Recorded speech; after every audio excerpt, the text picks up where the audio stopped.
Contract farming is often considered as a win-win solution for small-scale farmers and companies. Instead of working in a plantation owned by a company and getting a salary for it, the farmers preserve and cultivate their own land. Companies and farmers reach an agreement through which the company agrees to buy the production for a guaranteed price under compliance of certain conditions. The company usually provides the farmer with technical assistance, seeds, fertilizers, credit, or access to markets. This can solve many of the problems that small-scale farmers usually face. In Laos, the government is promoting contract farming through the 2+3 modality, where the farmer supplies land and labor, and the investor provides inputs, capital, and access to markets. In 2014, the National Economic Research Institute, in partnership with the Poverty Environment Initiative, published a study analyzing the impacts of 3 types of contract farming on poverty and the environment. The cases covered plantations of cassava in Savannakhet and Vientiane Province, bananas in Bokeo and Luang Nam Ta Province, and maize in Saravan Province. The study found that in some parts of Laos, contract farming had brought great benefits to farmers and investors. In Mun District in Vientiane Province, organic contract farming of cassava has already improved the lives of hundreds of farmers. มีโรงงานมันต้นบริษัทมันต้นมาตั้งในปี2009เนาะแต่ว่าชีวิตก็ค่อยดีขึ้นเนาะมีเงินที่ว่าส่งเสริมลูกๆหลานๆไปโรงเรียนเนาะแล้วก็มีเงินไว้หมุนใส่ในครอบครัวพอที่ว่ากุมอยู่กุมกินเนาะถ้าว่าจะบ่มีหลายก็พอที่ว่ามันดีหลายกว่าเก่าเนาะก็เฮ็ดให้ปีที่1ปีที่2มาแล้วตกมาปีที่3มาฮอดปัจจุบันนี้ถือว่าลูกค้าก็นับเพิ่มขึ้นหลายผู้ที่ว่าบ่เคยมีห้อมีเฮือนแต่กี้เคยอยู่เฮือนแอมฝักมุงยาคาว่าซั่นมาปัจจุบันนี้ก็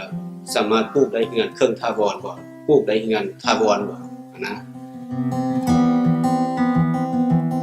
ถือว่าเฮือนหลังนี้แล้วข้าพเจ้าก็ได้ย้อนว่า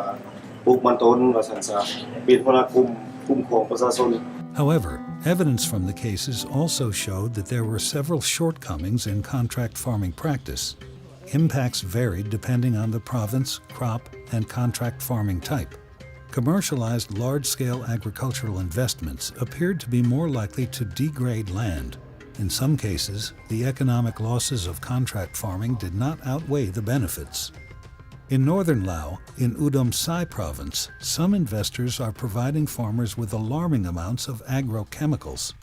Many of the herbicides used, such as paraquat, are banned internationally and in Laos due to acute toxicity and irreversible effects on human health and the environment. In Udom Sai Province, the effects of these chemicals have been felt by local communities. แต่สำหรับกรณีมะกวยที่พวกเฮาพบเห็นนี่เห็นว่าให้แห้งหลายในการใส่ยาปราบศัตรูพืชซึ่งว่ามีการฉีดถึง 5-6 ครั้งต่อฤดูกาล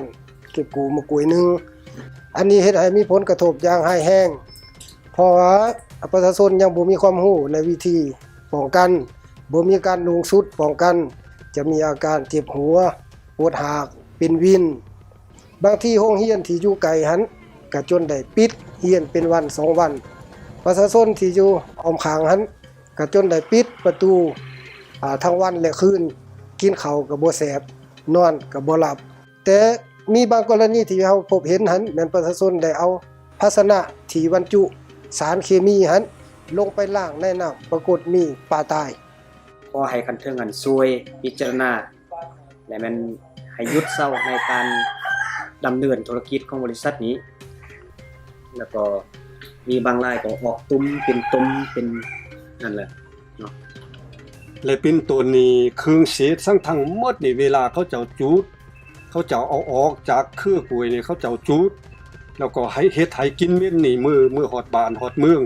ของพ่อแม่ประชาชนก็เฮ็ดให้พ่อแม่ประชาชนนี่ก็เป็นหวัดเป็นไออันนึงอัน2มาแล้วว่าภายหลังเขาเจ้าบ่จูดแล้วเขาจะเอาถิ่มใส่โรงน้ำนี่ก็เฮ็ดให้พ่อแม่ประชาชนนี่ก็มีผลกระทบหลายเพราะว่าทรายน้ำแบงอันนี้เลยมันว่าพ่อแม่ประชาชนได้อาบแล้วก็ได้ล้างผักล้างนอแล้วก็เก็บกินกุ้งเก็บกินหอยเฮ็ดให้ทรายน้ำแบงตัวนี้มันว่าปลาก็บ่ได้กิน กุ้งห้อยก็บ่ได้กินแล้วก็คุยไข่นี่ก็บ่ได้กินแล้วก็มีแต่จกเงินนี่ไปซื้อเพราะว่ากินก็ยานเป็นอันตรายหั่นแหละเนาะยานเป็นอันตรายต่อสุขภาพแล้วก็พ่อแม่ประชาชนนี่ก็บ่ได้กินเฮ็ดให้พ่อแม่ประชาชนนี่ก็อยู่ยากหน่อยนึงแหละลูกเอ้ยคันว่าอยู่ยากหน่อยนึงนะเพราะว่าที่ไปสอกทางใดเพราะว่าอยู่เขตนี้มันก็อยู่กับธรรมชาติกินกับธรรมชาติภายหลังเขาเจ้าถิ่มใส่น้ำแล้วก็เขาเจ้าไปอาบนะเขาไปอาบแล้วก็ไปล้างตัวล้างเคียงนะปรากฏว่ามีตุ่มแล้วก็ฟกเป็นเป็นปานสีดำไว้หั่นน่ะ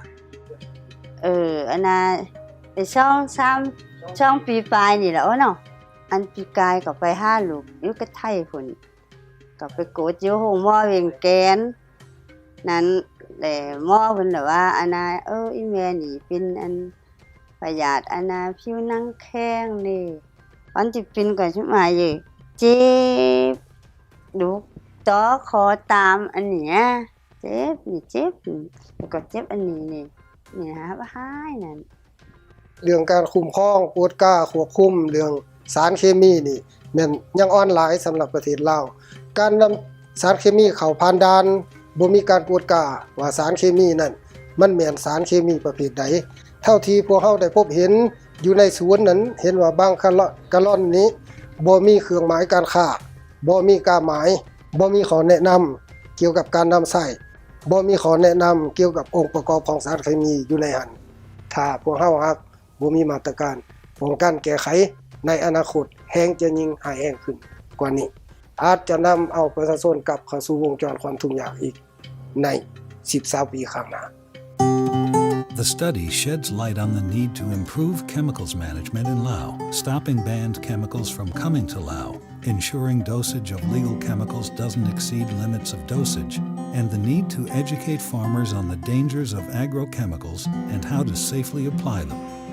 Contract farming has a high potential for success. If properly managed, it can reduce poverty, modernize agriculture, and have a smaller environmental impact than big plantations. However, bad management of contract farming can have serious negative impacts on farmers and the environment. Violation of contracts, farmer indebtedness, and overuse of chemicals are among the most common bad practices. การผลิตกสิกรรมตามสัญญานี้ก็เห็นว่าเป็นนโยบายที่ดีของรัฐบาลแล้วแต่ว่าพวกเฮาจะต้องได้เอาใจใส่ในการคุ้มครอง